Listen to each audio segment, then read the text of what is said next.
With Donald Trump slated to return to the White House in January, a lot of people are wondering whatever happened to Trump's big, beautiful border wall. I mean, he did run on it in 2016. He built parts of it during his first administration. He actually ran on finishing it in 2020 when he lost. But then during his 2024 campaign, he didn't really talk about it. Didn't really come up. And what happened? Well, instead, he had escalated to talking about doing the largest deportation in American history, removing about 11 million people. Okay, a lot of people who happen to work in the agricultural industry. So we got to remove the 11 to 13 million, 16, whatever, however many people he wants to get rid of. A lot, okay? But what about the wall? Whatever happened to the 20 to 25 million dollar per mile border wall? Well, it turns out it's still there and can easily be defeated by simple power tools. Okay, it's according to a new article in the Independent, which added that in some southern Arizona sections, severed pillars of the infamous border wall can be pushed open by hand. Well, I mean, congratulations. Well done. In other sections of the state, the terrain is too rugged to build, and the wall stands unconnected. So just, random sections of it just kind of sitting there, middle of nowhere, okay? And you can't connect it. Wow. All right. Well, great protection. So much for promises made, promises kept. All right. Another report then pointed to a local advocacy group in the Rio Grande Valley that says the wall has actually taken away what little green space the residents actually had. So it's having some impacts there. Michelle Serrano, who runs Voces Unidas RGV, noted that another problem with the wall is that it has made local flooding worse and has terrified its large Latino community with around-the-clock surveillance. In fact, she told the Independent, quote, "This is like a rights-free area. We're talking about an area where they freely racially profile us. It feels like a separate but equal situation." Well, I mean, that is what Republicans wanted. Separate but equal. Or just separate and not so equal, because it never turns out to be equal. But all right, anyway, wait, hold on here. Trump didn't get all that wall built during his 4 years. What happened? Well, it turns out that President Joe Biden had contributed to building some of that wall. I mean, in the span of 4 years, the Biden administration first claimed that it stopped building the wall, but actually kept building it. That it was forced to keep building it against its will. And then they decided to waive environmental rules to try to speed up construction of the wall that they said that they're being forced to build against their will, and then sued into pausing plans to undo the wall's environmental damage. Wait, I thought they didn't want to build the wall. No, it turns out once the country started going massively right-wing on immigration policy, the Democratic Party chased them and was like, "We're right-wing too. Hey, no, we actually do kind of want to build the wall." And you know what? Donald Trump, he didn't want to pass an incredibly draconian anti-immigration bill, but we do. We want to sign it. We can't wait to do it. And is it any wonder why progressive and Democratic voters weren't as enthused to turn out for first Joe Biden, who would have been absolutely creamed in this election had he continued, and then Kamala Harris, who also ran to the right on immigration, why she lost. So, but it was a lot closer than it would have been. So, yeah. Now that's on the federal side, by the way, getting back to the wall construction, right? What about on the state side? Well, look, the federal government didn't build all the sections of the wall. In fact, you had Republican governors that funded their own projects to build the wall. All right. For example, in Texas, they managed to build 50 miles of state-funded wall. Ooh. And Arizona also building sections of wall. In total is about 450 miles of completed wall that can again be defeated by simple power tools or just climbing over it. Now, per the report, quote, it's an incredible amount of effort and spending for a piece of border policy that hasn't been shown to make any meaningful difference in reducing migration overall. That's because if you want to reduce migration, you reduce the desire, the need for people to migrate, which is, of course, unfortunately, has to deal a lot with foreign policy, which our government's not real good at. Now, our foreign policy is point a gun at it. Oh, great. Yeah, it's, that'll do. That'll do. Let's do the war on drugs.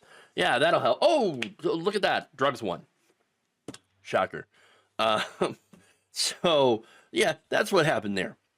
Now, the thing is, though, what's funny about this is Trump said, I built the wall, right?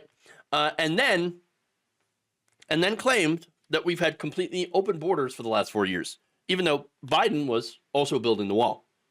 Well, that doesn't make any sense. Those two things cannot exist at the same time. It turns out, no, we don't have completely open and porous borders. We never had completely open and porous borders.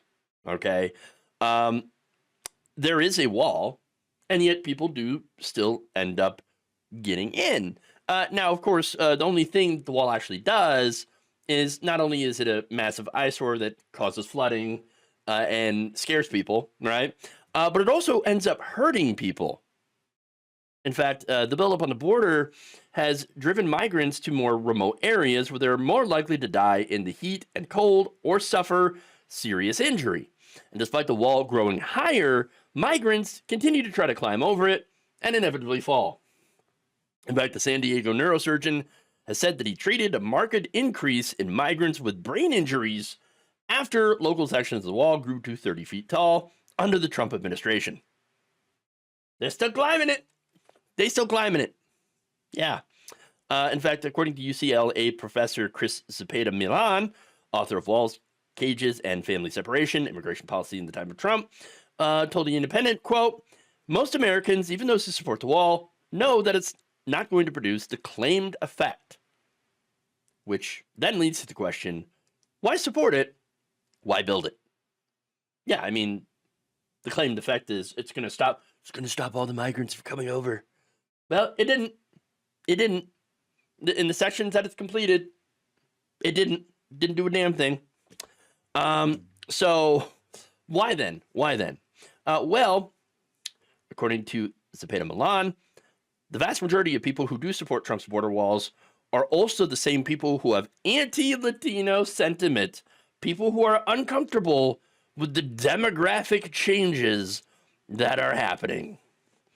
And so, of course, at the end of the day, the Republican Party's racist. Simple as that. Simple as that. I am against demographic change. Why would you be against demographic change? Well, then I'll be a minority in my own country. And what's wrong with being a minority in your own country? I don't quite understand. I mean, what's the issue there? Well, I'm afraid that minorities are going to treat me badly. Why would you be afraid the minority is going to treat you bad? Or I'm sorry, the majority is going to treat you badly when you're a minority? Is it because we've treated minorities badly in this country, and you're afraid of being treated the way that you've treated other minorities? Oh, that's it. That's it. That's why you're afraid of demographic change. That's it. And there it is. And so, look, when it comes down to it, they don't care about how much it costs. They don't care about even if it actually works. No, what they care about is the cruelty. The cruelty is the point. They know the wall doesn't work. They don't care. It's about sending a message. That message being, you're not welcome here. That's it. The American dream is not for you, it's for me. And that's it. That's why I think Trump, if he does get his way and somehow gets rid of tens of millions of undocumented immigrants, which I think is a pretty tall order, okay?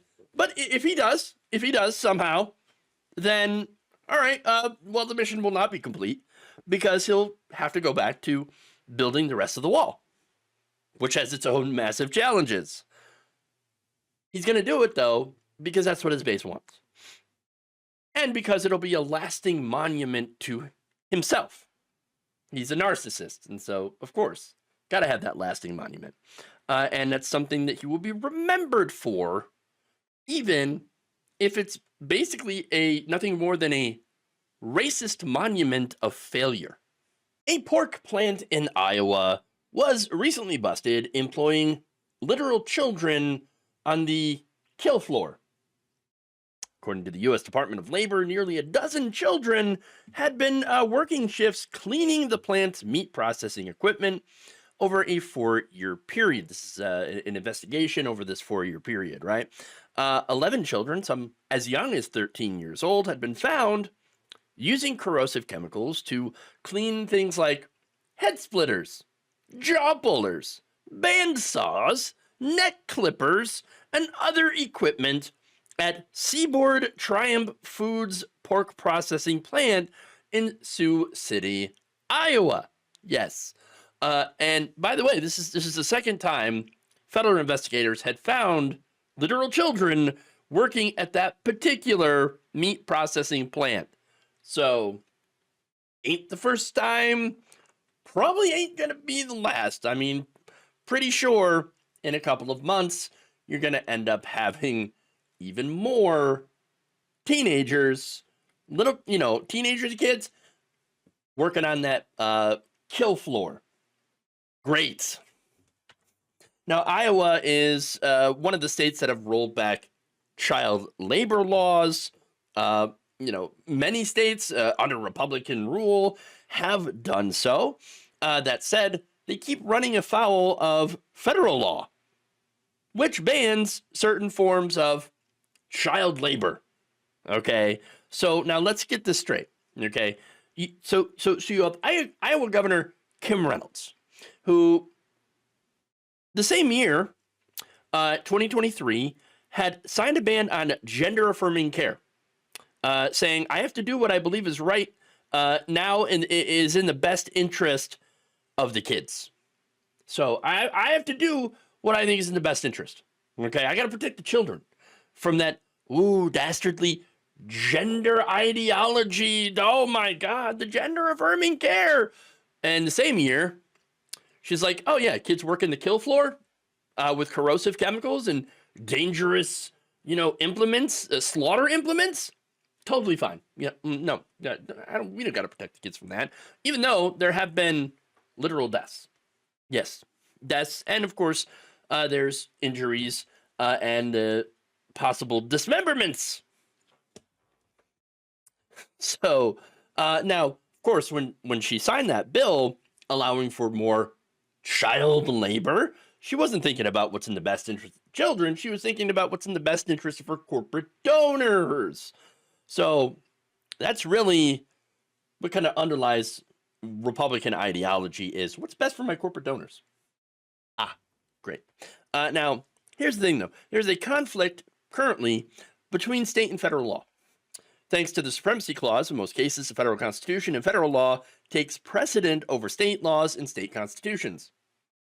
Federal standards can only be added to by states, according to Iowa State Senator Nate Bolton. When a state law isn't as strict, federal law kicks in and serves as the minimum standard, rendering the state law moot, which is why we have what's going on in Iowa go on. You've got these companies that are flouting federal laws at the urging of the states, because the states are like, no, go ahead. We deregulated this. It's fine. Go ahead. Bolton said that he saw continued marketing of the changes in state law, which clearly misled employers on what they can and cannot do for work experiences for children, and now have resulted in federal investigations and apparently major fines being considered. Here is the thing, though, okay? They're not misleading employers, right? No, they're not. What they're doing is they're saying, hey, go ahead. Go ahead and employ children. You know why? It's because it's going to be cheaper for you. And because you're going to be more profitable, you're going to save money on labor by hiring literal children to run your stuff. Any fines that you come across, well, you'll be able to afford them. And in fact, you'll still come away with more profit. And so that's the trick here, okay? That's the trick. Now, that said, these fines are significant amounts of money. In fact, the most recent settlement comes with Kvest LLC, an Oklahoma-based cleaning company hired by Seaboard from 2019 to 2023. The company was fined $171,919 for violating federal law. But I'm going to guess that their profit margins from being able to save money on labor exceeded that amount. And unfortunately, that's where you run into the problems with, the federal fines, right?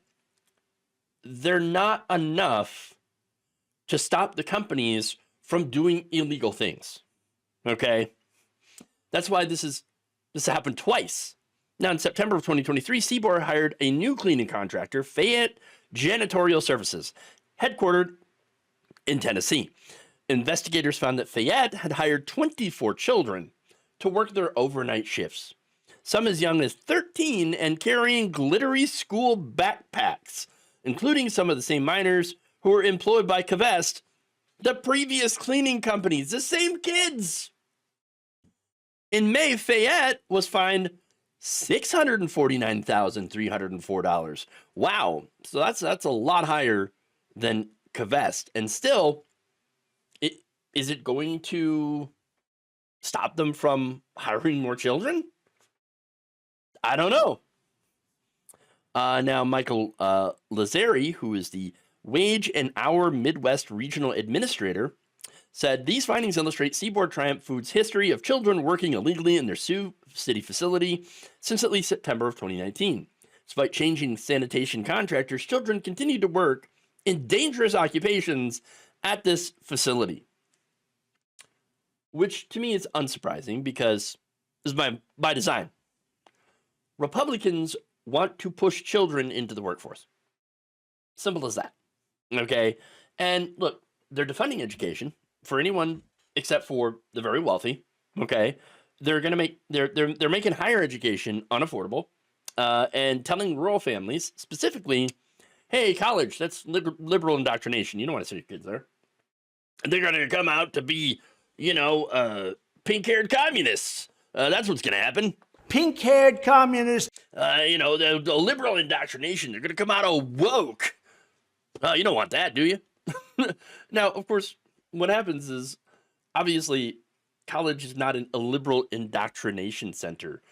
What happens when you go to college is you meet different people with different backgrounds.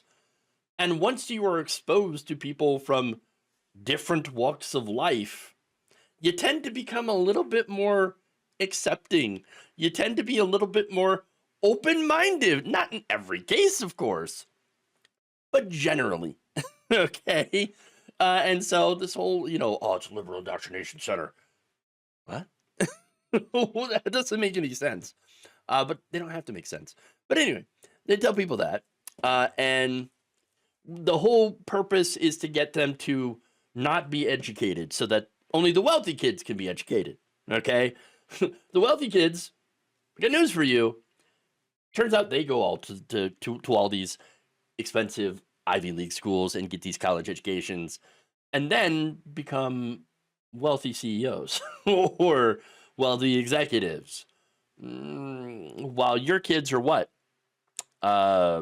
Cleaning neck splitters or head splitters. So, that's the result that they're looking for, okay? They're going to exploit those children. And by the way, they're not just exploiting those children, they're also exploiting migrant children. I know. The federal investigation actually came after a 2023 New York Times report about migrant child exploitation. Yeah, in which the paper documented children working in dangerous jobs and overnight hours. Children who arrive at the U.S.'s southern border often stay in the country for years before their cases are adjudicated, thanks to our broken immigration system, which Republicans will do absolutely nothing about, while claiming, we're gonna deport 11 to 16 million undocumented immigrants. We're just kick them right out. Yeah, good luck with that, right? As of 2023, only a third of migrant children are going to actually go to live with their parents, a change from a decade ago, which can leave children vulnerable to exploitation or trafficking. Hey, you want to take on child trafficking? You might want to do something about our broken immigration system, because that's a major portion of it.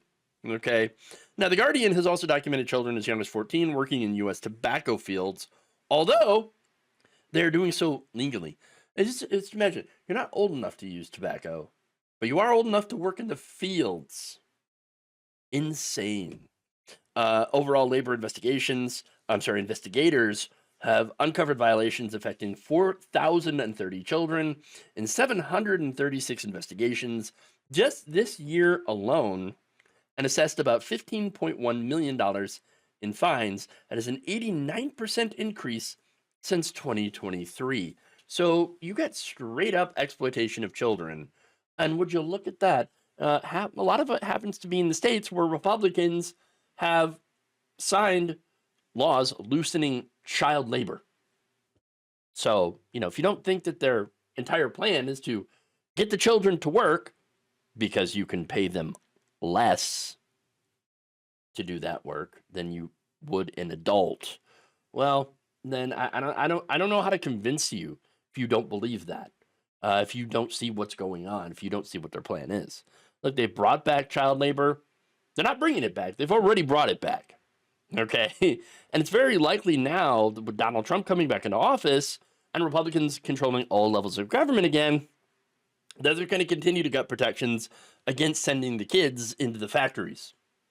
I mean, the Labor Department, they've been pushing these lawsuits under Biden, but what's going to happen when Trump's appointee gets control of that agency? I think those lawsuits are going to be gone. Okay. Bing, bing, bing, boom. It's gone. And likely rules against child labor, well, those are going to be gone too. Okay. Or just completely ignored. The government is likely not going to go and actually go after these companies for breaking child labor laws. They're not going to do it. And so, yeah, we're going to see more and more of this.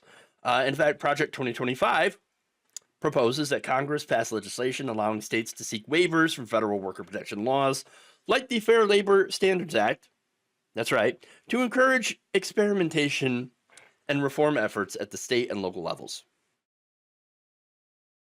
I know, Project 2025. Oh my God, I can't believe you're still falling about that. You're still talking about that? Well, I don't know, with all the Project 2025 people getting appointed to these important positions, you can bet we're going to have something that looks like it. Policy like this is going to end up coming in some form or another. I mean, that's what they've been working towards all along. So we're definitely going to regress when it comes to child labor, when it comes to worker protections, when it comes to union rights. Okay? That's the reality. And so don't be surprised if we end up seeing a rise in children being killed or maimed when Republicans put them back in the work in the mines for very little pay with no protection. Although I'm sure when that happens, they're going to argue, oh, well, you know what? That's just the price of freedom. In a country where corporations, haven't been more profitable ever, okay, we still apparently have to accept that our children are going to be sent into the mines for the good of America. In one of their final moves before the Trump takeover, the Biden Labor Department has decided to end the exploitation of disabled workers. On Tuesday, the Department of Labor had filed a proposed rule that could end the sub-minimum wage for disabled workers, which currently allows, of course, companies to pay them as low as 5 cents an hour. I'm not kidding. How is this possible? I mean, well, it turns out that when the federal minimum wage was established back in 1938, it included a carve out that would permit companies to obtain certificates that would allow them to pay disabled people less than non disabled people. A lot less. A lot less. Okay. Now, the argument, of course, for this sub minimum wage back at the time was that disabled people bring less value to the workforce. So, if you're a disabled person, and I know that I do have members of the disability community that watch the show regularly, they're basically saying with this carve out that you are not worth anything. That your only value is determined by how much work you can do for a corporation. So that's pretty horrible. Now that's ableist and effectively allows companies to use people who may have intellectual or developmental disabilities and other disabilities, by the way, as just a cheap source of labor, which they can obviously do. Okay. And by the way, there are now so many ways that you can accommodate people who have disabilities to do important work that there's really, and these accommodations are in a lot of ways very simple accommodations that there's no excuse not to pay them. And by the way, this is sub minimum wage. This is not just arguing that they should be paid the minimum wage. They should be paid more, obviously. The same as any other worker, be paid a living wage, but they're not getting that. They're getting the sub minimum wage. So it's these employers, they look at it and say, well, you're subhuman, so obviously we should be able to pay you sub minimum wage because you don't bring any value to this. Well, if you weren't bringing value, then why are there 40,000 disabled workers in the workforce right now? And that's just, by the way, in these, and there's probably more, there's probably millions of disabled workers in the workforce. But currently, I'm just talking about the 40,000 that are in these so-called sheltered workshops. Okay, so let's be very clear about that, right? Look, as of January 2023, half of the people working under the certificate program make less than $3.50 an hour in these sheltered workshops, which disabled advocates have criticized for segregating disabled workers from other workers. In fact, acting Secretary of Labor Julie Su said in an interview, quote, about the change, "We don't have to create exceptions to our minimum wage rules in order for all people, including people with disabilities, to get good jobs. When you care about equity, when you say, we're going to leave no one behind, and you intentionally work towards that, we can make a difference." The new proposal, she added, reflects the growing recognition that employees with disabilities can thrive in integrated workplaces and the Biden administration's view that everybody deserves a fair shot. Yeah, or at the very least, nobody deserves to be exploited for cheap labor. And unfortunately, that is what's happening. Okay. The new proposal recommends the Department of Labor stop issuing new certificates as well as letting the current certificates expire. And this is, I think, long overdue. Okay. And look, currently 25 states have either started to phase out, completely ended, or introduced legislation to end this practice, the sub-minimum wage for disabled workers. Paying them a sub-minimum wage, of course, sends the message that disabled people deserve to live in poverty, and I don't think that's true. They're doing work that needs to get done, important work, obviously, and so why do they deserve to live in poverty because they need accommodation. Doesn't make any sense to me, but apparently these companies, it makes a lot of sense to them. Dollars and cents. Now, some of these sheltered workshops, for example, contract with companies to provide services like shredding documents, cleaning floors, and assembling products. So why are you not being required to pay people for doing that work that obviously needs to get done? Well, thankfully, with this rule, that is starting to change. Now, in recent years, some employers have started paying workers as little as 25 cents per hour to sort clothes and 5 cents per hour to cut rags, according to documents Bloomberg News obtained via public records requests. So, again, they're being exploited. Ives Rubley, senior director at the Disability Justice Initiative, the Center for American Progress, said that ending their certificate program is one of the first steps to reducing poverty within the disability community and stopping the exploitation of disabled people. This proposed rule has been in the works for a long time. In 2014, an advisory committee was put together, which included advocates with intellectual and developmental disabilities. The committee had concluded that current widespread practice of paying workers sub-minimum wages based on assumptions that individuals with disabilities cannot work in typical jobs is antithetical to the intent of modern federal policy and law. So, about time. Okay. That said, you know who defends this practice? You're not going to be surprised that it's Republicans backed by business groups saying, oh, no, we like this exploitation. In fact, here is 8 members of Congress that include Representative Virginia Foxx of North Carolina, chair of the House Committee on Education and the Workforce, saying, quote, special minimum wages expand employment opportunities for individuals with disabilities to work and broaden options to transition to other types of employment. Right. Okay. Now, the Republican lawmakers, this is in a letter to Sue that was sent last December. The Republican lawmakers, also included Trump ally Elise Stefanik of New York, wrote, quote, misguided activists.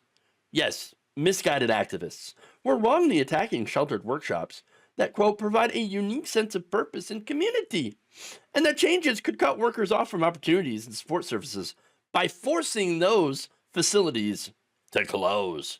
Oh, you see, just misguided activists who don't want these, workers who are obviously less than and are really just a burden for these companies to take on in the first place. Paying them $3.50 an hour or sometimes 25 cents an hour or whatever they feel like paying them. I mean, come on. Right? We're really giving them a service, but yeah, these activists are going to cause these opportunities to go away. Oh, you don't want that now, do you? Wow.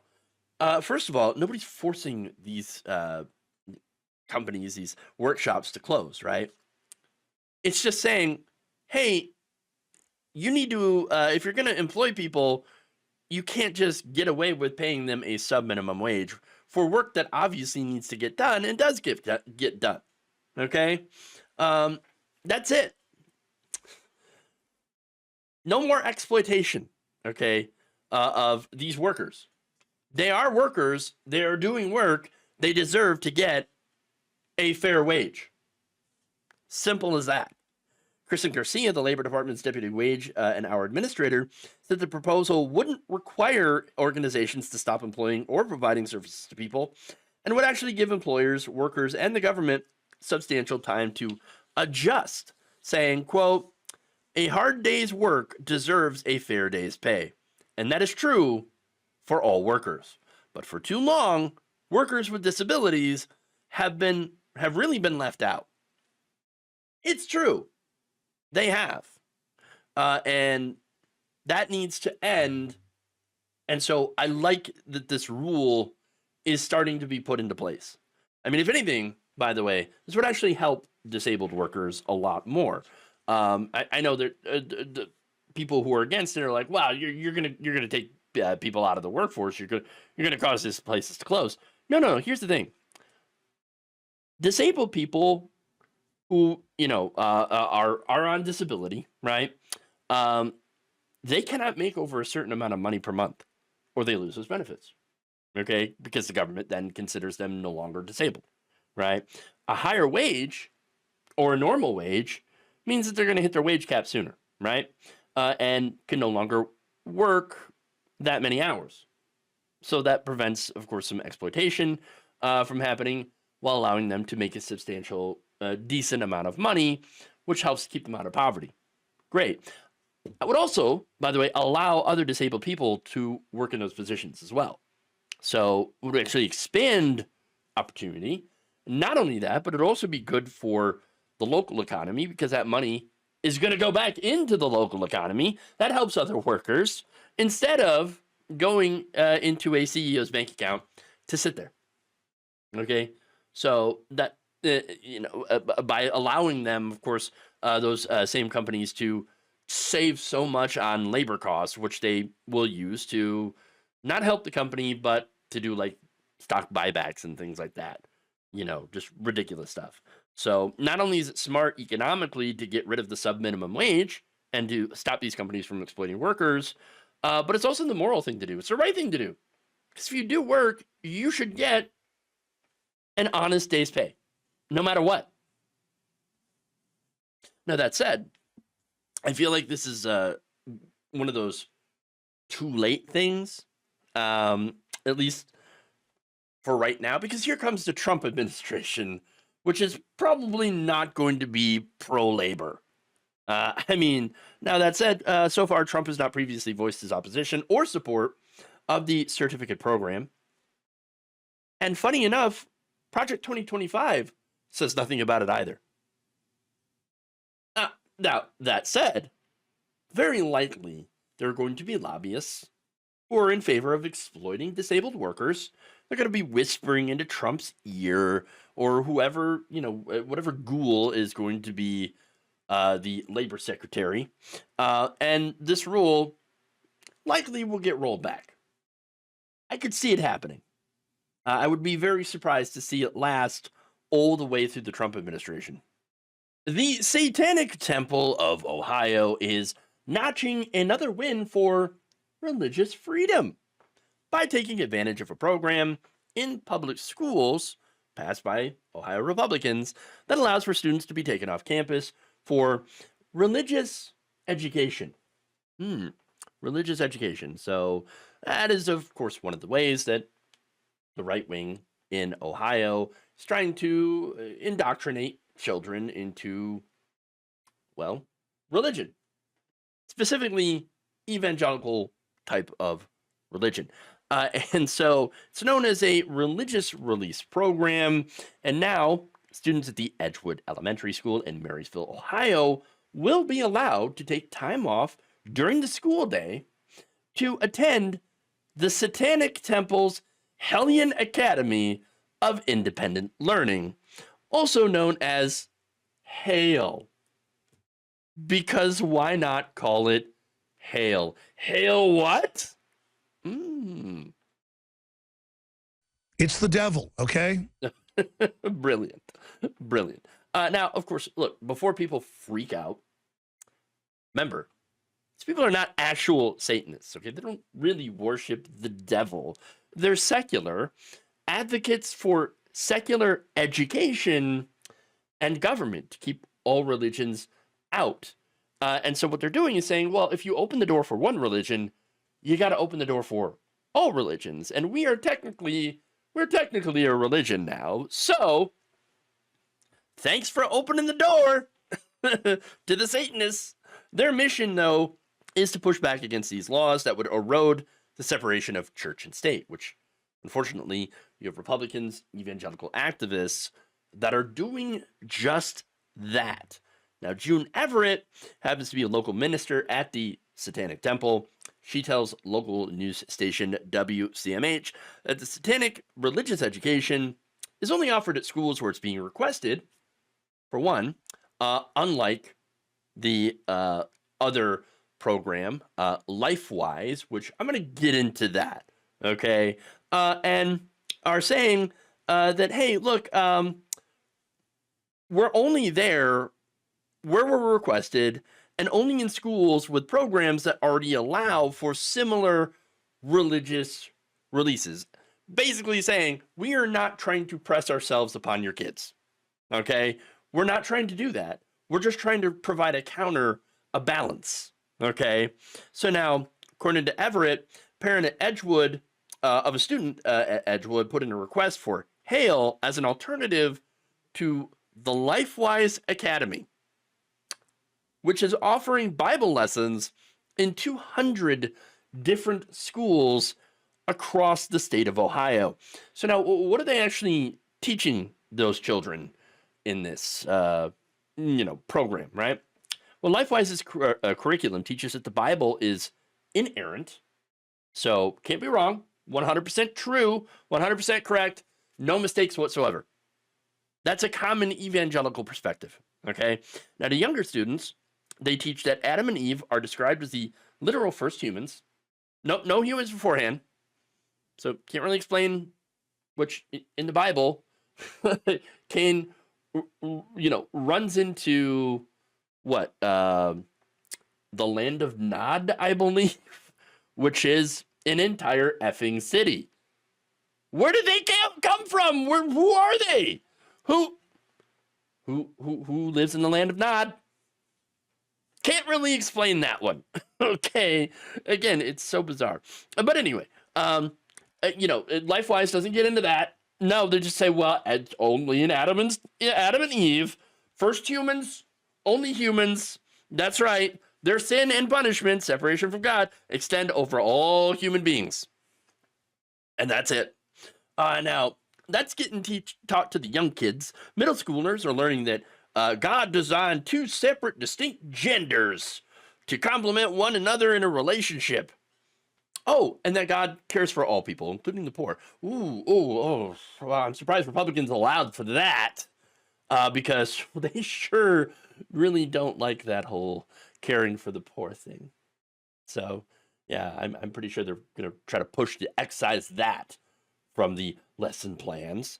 The available portion of the high school curriculum, this is all according to Mother Jones, by the way, contrasts worldviews that compete with Christianity, i.e. Islam, secularism, Marxism. What? Marxism competing with Christianity? What? That's not a real thing. They're not in competition. Marxism isn't a religion. That's bizarre. New spirituality and postmodernism, so that students may engage in evaluative and comparative studies of biblical and unbiblical worldviews. Marxism in competition with Christianity. Do you know anything about Jesus? Do you know anything about how Jesus operated? Oh my God. These people, and they're insane world. Oh, and they're all like, we're just trying to, we're not part of the culture wars. Oh, really? But I'll get to that. Now, LifeWise's high school curriculum comes from the Foundation's Understanding the Times series, portions of which are included in LifeWise's 48-hour curriculum share. The Foundation series is produced by Summit Ministries, a Christian student leadership organization, which makes its cultural outlook clear across its own student training topics, including promoting life, which is, again, anti-abortion, right? A Christian response to critical race theory. Yes. Oh, it's not going to be a good response to that, by the way. And how transgenderism affects America's youth. So, anti-gay, anti-trans, anti-critical race theory. And yet they claim, oh, no, we're not using the language of the culture wars. No. We're not interested in the culture wars. We're just, teaching kids a biblical worldview, which is apparently against Marxism, transgender, the transgender ideology. Oh, or they just shorten it to gender ideology, and critical race theory. Right. Sure.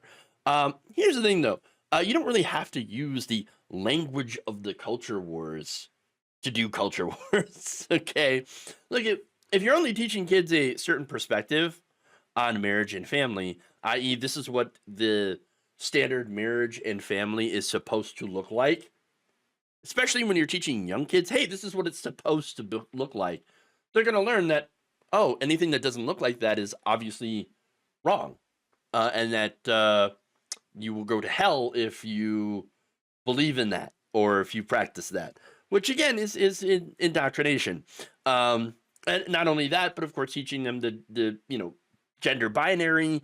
They're going to react a certain way to the LGBTQ community once they actually get out and into the world. So very clear that LifeWise, is part of the culture war.